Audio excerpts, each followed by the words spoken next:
Hivyo Samia aweke ripoti ya tume hiyo hadharani na viambatanisho vyake vyote, na kwa kuwa kilichowasilishwa ni hotuba na sio ripoti, basi ripoti itakapowekwa hadharani, kamati kuu imeazimia itafanya uchambuzi wake kamilifu. Haki ya kuishi ni haki mama. Ni kuombe uchukue sekunde chache kusubscribe, like, comment na share kwa habari punde kila uchao. Asante. Je, tatizo la siasa nchini ni wanasiasa au mfumo mzima umeoza? Kauli nzito kutoka Rugemeleza aka Inshallah imeibua mjadala mkali, akisema wazi kuwa chanzo cha migogoro si kauli kali za wanasiasa, bali ni kasoro ndani ya mfumo wa uchaguzi. Hii ni hoja inayoweza kubadilisha kabisa mwelekeo wa mjadala wa demokrasia nchini Tanzania. Usiondoke, hii ni dakika hasira ya wananchi waliokosa imani na mfumo.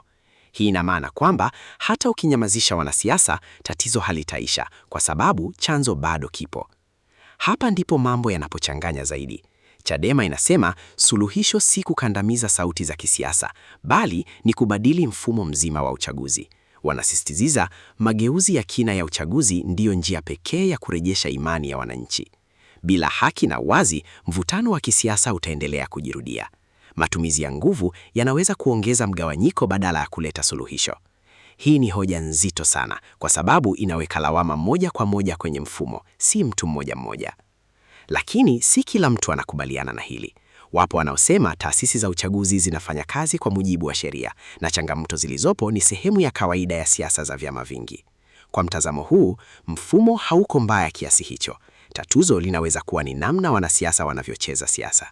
Hivyo basi, swali linabaki, nani yuko sahihi? Mfumo ndio tatizo au wanasiasa? Mwisho wa siku, mjadala huu unaacha maswali makubwa.